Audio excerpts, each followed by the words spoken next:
Chapter 8. Oliver walks to London. He encounters on the road a strange sort of young gentleman.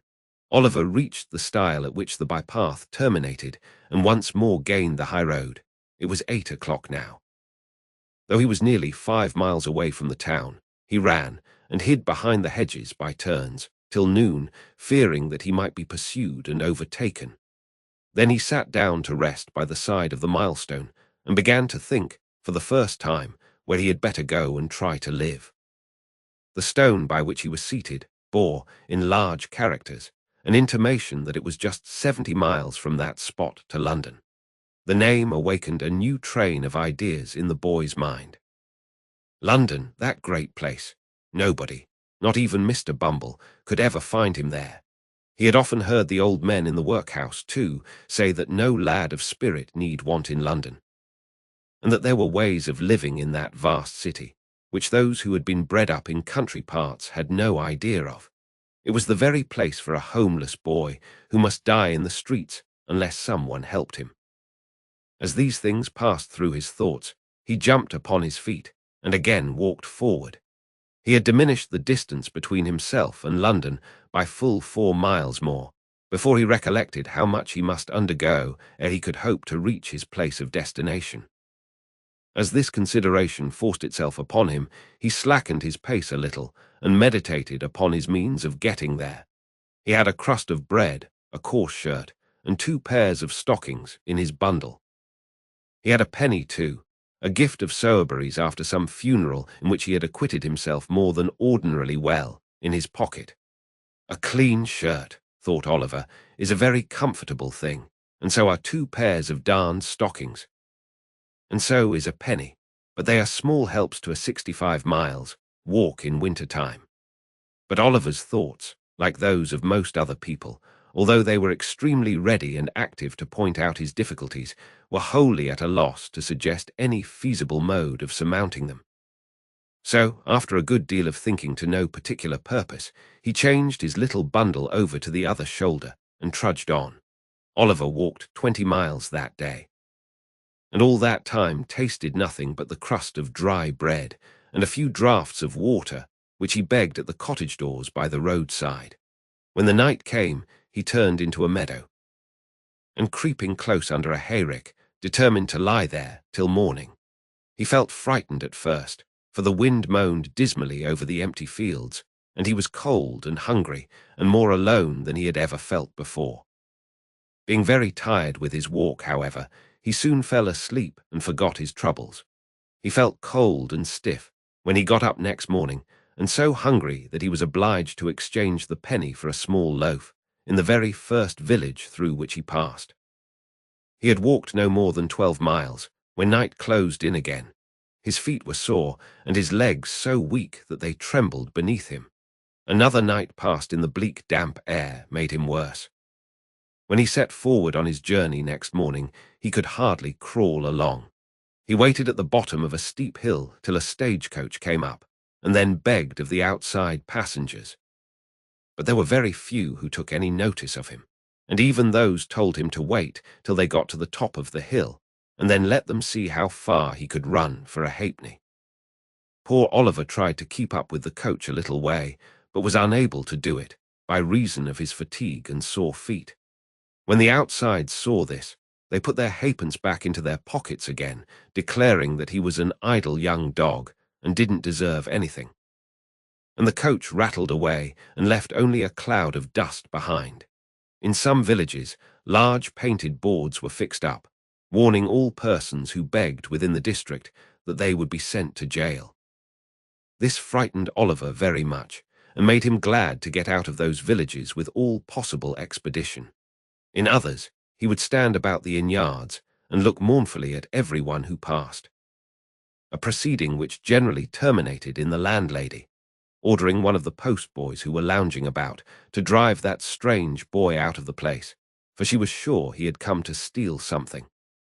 If he begged at a farmer's house, 10 to 1, but they threatened to set the dog on him, and when he showed his nose in a shop, they talked about the beadle, which brought Oliver's heart into his mouth, very often the only thing he had there, for many hours together.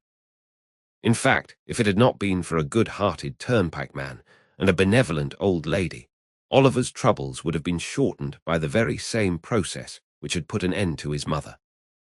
In other words, he would most assuredly have fallen dead upon the king's highway, but the turnpike man gave him a meal of bread and cheese. And the old lady, who had a shipwrecked grandson wandering barefoot in some distant part of the earth, took pity upon the poor orphan and gave him what little she could afford, and more, with such kind and gentle words, and such tears of sympathy and compassion that they sank deeper into Oliver's soul than all the sufferings he had ever undergone. Early on the 7th morning after he had left his native place, Oliver limped slowly into the little town of Barnet. The window shutters were closed, the street was empty, not a soul had awakened to the business of the day. The sun was rising in all its splendid beauty, but the light only served to show the boy his own lonesomeness and desolation as he sat, with bleeding feet and covered with dust, upon a doorstep. By degrees the shutters were opened. The window blinds were drawn up, and people began passing to and fro. Some few stopped to gaze at Oliver for a moment or two, or turned round to stare at him as they hurried by. But none relieved him or troubled themselves to inquire how he came there. He had no heart to beg, and there he sat. He had been crouching on the step for some time. Wondering at the great number of public houses, every other house in Barnet was a tavern, large or small, gazing listlessly at the coaches as they passed through, and thinking how strange it seemed that they could do, with ease, in a few hours, what it had taken him a whole week of courage and determination beyond his years to accomplish. When he was roused by observing that a boy who had passed him carelessly some minutes before had returned, and was now surveying him most earnestly from the opposite side of the way, he took little heed of this at first. But the boy remained in the same attitude of close observation so long that Oliver raised his head and returned his steady look. Upon this, the boy crossed over, and walking close up to Oliver said, "Hallo, my covey. What's the row?" The boy who addressed this inquiry to the young wayfarer was about his own age, but one of the queerest-looking boys that Oliver had even seen. He was a snub-nosed, flat-browed, common-faced boy enough, and as dirty a juvenile as one would wish to see, but he had about him all the airs and manners of a man. He was short of his age, with rather bow legs and little, sharp, ugly eyes. His hat was stuck on the top of his head so lightly that it threatened to fall off every moment, and would have done so very often if the wearer had not had a knack of every now and then giving his head a sudden twitch, which brought it back to its old place again. He wore a man's coat, which reached nearly to his heels. He had turned the cuffs back, halfway up his arm, to get his hands out of the sleeves, apparently with the ultimate view of thrusting them into the pockets of his corduroy trousers. For there he kept them. He was altogether as roistering and swaggering a young gentleman as ever stood 4 feet 6, or something less, in the bluchers. "Hullo, my covey, what's the row?" said this strange young gentleman to Oliver. "I am very hungry and tired," replied Oliver, the tears standing in his eyes as he spoke. "I have walked a long way. I have been walking these 7 days." "Walking for 7 days," said the young gentleman. "Oh, I see. Beak's order, eh? But," he added, noticing Oliver's look of surprise, "I suppose you don't know what a beak is, my flash companion."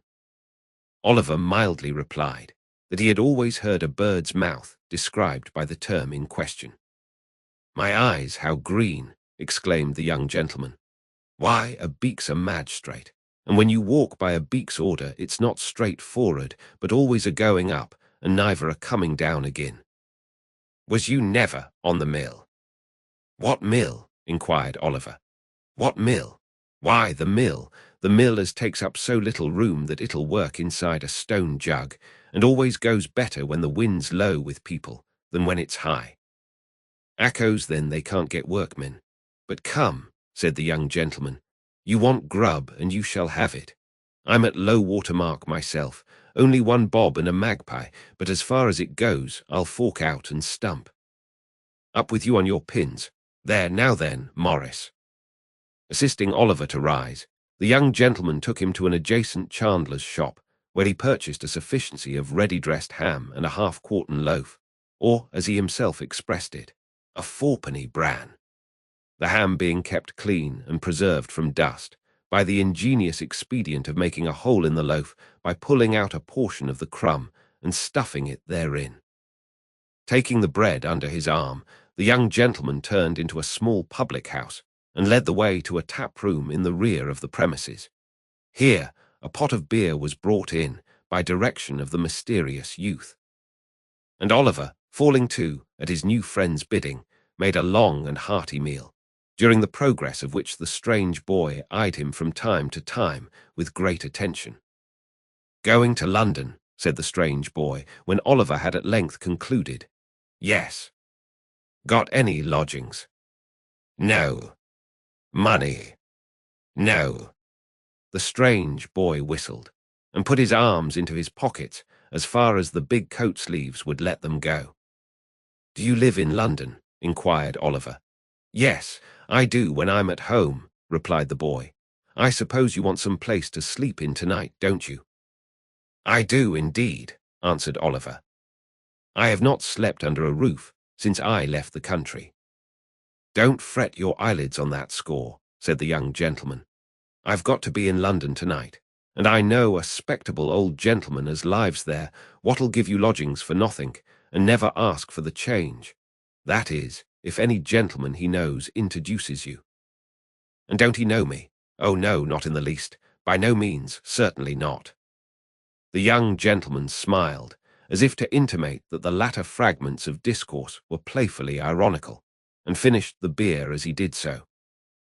This unexpected offer of shelter was too tempting to be resisted, especially as it was immediately followed up by the assurance that the old gentleman referred to would doubtless provide Oliver with a comfortable place, without loss of time. This led to a more friendly and confidential dialogue, from which Oliver discovered that his friend's name was Jack Dawkins, and that he was a peculiar pet and protégé of the elderly gentleman before mentioned. Mr. Dawkins' appearance did not say a vast deal in favour of the comforts which his patron's interest obtained for those whom he took under his protection. But as he had a rather flighty and dissolute mode of conversing, and furthermore avowed that among his intimate friends he was better known by the sobriquet of the Artful Dodger, Oliver concluded that, being of a dissipated and careless turn, the moral precepts of his benefactor had hitherto been thrown away upon him. Under this impression, he secretly resolved to cultivate the good opinion of the old gentleman as quickly as possible, and if he found the Dodger incorrigible, as he more than half suspected he should, to decline the honour of his farther acquaintance. As John Dawkins objected to their entering London before nightfall, it was nearly 11 o'clock when they reached the turnpike at Islington. They crossed from the Angel into St. John's Road, struck down the small street which terminates at Sadler's Wells Theatre, through Exmouth Street and Coppice Row, down the little court by the side of the workhouse, across the classic ground which once bore the name of Hockley in the Hole, thence into Little Saffron Hill, and so into Saffron Hill the Great, along which the Dodger scudded at a rapid pace, directing Oliver to follow close at his heels. Although Oliver had enough to occupy his attention in keeping sight of his leader, he could not help bestowing a few hasty glances on either side of the way as he passed along. A dirtier or more wretched place he had never seen. The street was very narrow and muddy, and the air was impregnated with filthy odours. There were a good many small shops, but the only stock in trade appeared to be heaps of children, who, even at that time of night, were crawling in and out at the doors or screaming from the inside. The sole places that seemed to prosper amid the general blight of the place were the public houses, and in them the lowest orders of Irish were wrangling with might and main. Covered ways and yards, which here and there diverged from the main street, disclosed little knots of houses, where drunken men and women were positively wallowing in filth. And from several of the doorways, great ill-looking fellows were cautiously emerging, bound, to all appearance, on no very well-disposed or harmless errands. Oliver was just considering whether he hadn't better run away when they reached the bottom of the hill. His conductor, catching him by the arm, pushed open the door of a house near Field Lane, and drawing him into the passage, closed it behind them. "Now then," cried a voice from below, in reply to a whistle from the Dodger. "Plummy and slam," was the reply. This seemed to be some watchword or signal that all was right, for the light of a feeble candle gleamed on the wall at the remote end of the passage, and a man's face peeped out from where a balustrade of the old kitchen staircase had been broken away. "There's two on you," said the man, thrusting the candle farther out and shielding his eyes with his hand. "Who's the t'other one?"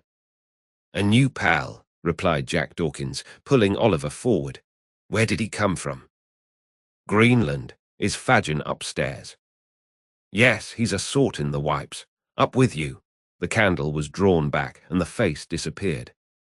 Oliver, groping his way with one hand, and having the other firmly grasped by his companion, ascended with much difficulty the dark and broken stairs, which his conductor mounted with an ease and expedition that showed he was well acquainted with them. He threw open the door of a back room and drew Oliver in after him. The walls and ceiling of the room were perfectly black with age and dirt. There was a deal table before the fire, upon which were a candle, stuck in a ginger beer bottle, 2 or 3 pewter pots, a loaf and butter, and a plate. In a frying pan which was on the fire, and which was secured to the mantel-shelf by a string, some sausages were cooking. And standing over them, with a toasting fork in his hand, was a very old, shriveled Jew, whose villainous-looking and repulsive face was obscured by a quantity of matted red hair. He was dressed in a greasy flannel gown, with his throat bare, and seemed to be dividing his attention between the frying pan and the clothes horse, over which a great number of silk handkerchiefs were hanging. Several rough beds made of old sacks were huddled side by side on the floor. Seated round the table were 4 or 5 boys, none older than the Dodger, smoking long clay pipes and drinking spirits with the air of middle-aged men. These all crowded about their associate as he whispered a few words to the Jew, and then turned round and grinned at Oliver. So did the Jew himself, toasting fork in hand. "This is him, Fagin," said Jack Dawkins, "my friend Oliver Twist." The Jew grinned, and making a low obeisance to Oliver, took him by the hand and hoped he should have the honour of his intimate acquaintance. Upon this, the young gentleman with the pipes came round him and shook both his hands very hard, especially the one in which he held his little bundle.